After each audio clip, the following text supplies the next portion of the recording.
Hi friends, tea updates YouTube ఛానల్కి స్వాగతం. టీచర్లకి ఇక చదువు ఒక్కటే. మెగా డిఎస్సి ద్వారా 6 నెలల్లో టీచర్ పోస్టుల భర్తీ. బాపట్ల మెగా పేరెంట్స్ టీచర్ సమావేశంలో మంత్రి నారా లోకేష్. ఫ్రెండ్స్, ఇలాంటి ఎడ్యుకేషన్ అప్డేట్స్ కోసం ఛానల్ని సబ్స్క్రైబ్ చేసుకోండి. ఇక పూర్తి డీటెయిల్స్లోకి వెళ్దాం. విద్యా వ్యవస్థను రాజకీయాలకు దూరంగా ఉంచాలని కఠిన నిర్ణయాలు తీసుకుంటున్నామని, కూటమి ప్రభుత్వానికి రంగులు ఫోటోల పిచ్చి లేదని, పాఠశాలల్లో ఒక్క జాబ్ మేళాలు తప్ప ఇతర ఏ కార్యక్రమాలు నిర్వహించకూడదని నిర్ణయం తీసుకున్నట్లు మంత్రి నారా లోకేష్ తెలిపారు. విద్యార్థులు, తల్లిదండ్రులు, టీచర్లే తన బ్రాండ్ అంబాసిడర్లని అన్నారు. రాజకీయ కార్యక్రమాలకు పిల్లల్ని తీసుకొని వెళ్ళకూడదు అని స్ట్రిక్ట్గా ఆదేశాలు ఇచ్చినట్లు తెలిపారు. కేజీ టు పీజీ కరికులంగా మారుస్తున్నట్లు తెలిపారు. పిల్లల్లో నైతిక విలువలు పెంచడం కోసం నైతిక విలువల సలహాదారునిగా చాగంటి కోటేశ్వరరావుని నియమించామని, ఆయన డైరెక్షన్లో ప్రత్యేక పాఠ్యాంశాలు రూపొందిస్తున్నామన్నారు. అధికారంలోకి వచ్చిన వెంటనే 16,347 పోస్టులతో మెగా డిఎస్సి ప్రకటించామని, 6 నెలల్లో ఉపాధ్యాయ పోస్టుల భర్తీ ప్రక్రియ పూర్తి చేస్తామని వెల్లడించారు. మెగా పేరెంట్స్ టీచర్స్ మీటింగ్లో భాగంగా బాపట్ల మున్సిపల్ హైస్కూల్లో జరిగిన కార్యక్రమానికి ముఖ్యమంత్రి చంద్రబాబుతో పాటు మంత్రి లోకేష్ హాజరయ్యారు.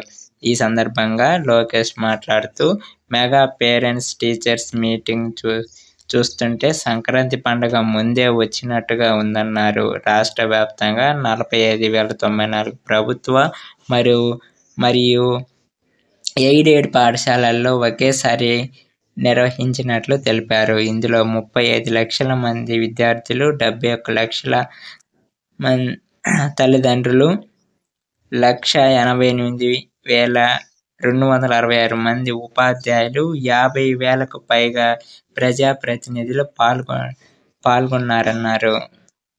ఈ సమావేశాలతో బడితో తల్లిదండ్రులకు ఆత్మీయ బంధం ఏర్పడుతుందన్నారు. విద్యార్థుల బంగారు భవిష్యత్తుకు బాటలు వేస్తుందని, ఈ సమావేశం ద్వారా పాఠశాలల సమస్యలు తెలుస్తాయని అన్నారు.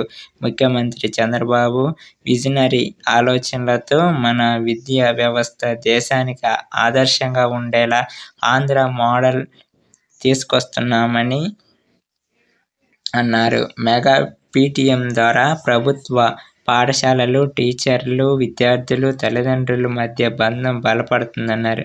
సీఎం చంద్రబాబు ఆదేశాలు, సూచనలతో బడి భవిష్యత్తు కోసం చదివే పిల్లలు, వారి తల్లిదండ్రులు, చదువు చెప్పే ఉపాధ్యాయులు, గైడ్ చేసే హెడ్మాస్టర్లు, పాఠశాల యాజమాన్య కమిటీలు, దాతలు, పూర్వ విద్యార్థులు, స్వచ్ఛంద సంస్థలు కలిసి పనిచేయాల్సిన అవసరం ఉందని అన్నారు. ఈ లక్ష్యంతోనే తల్లిదండ్రులు, ఉపాధ్యాయుల సమావేశం రాష్ట్రమంతా ఒకే రోజున పండగ వాతావరణంలో నిర్వహిస్తున్నట్లు తెలిపారు.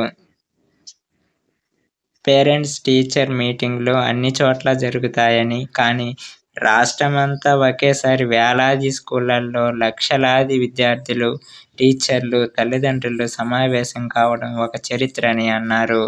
ఫ్రెండ్స్, ఇలాంటి ఎడ్యుకేషన్ అప్డేట్స్ కోసం ఛానల్ని సబ్స్క్రైబ్ చేసుకోండి. Thank you for watching.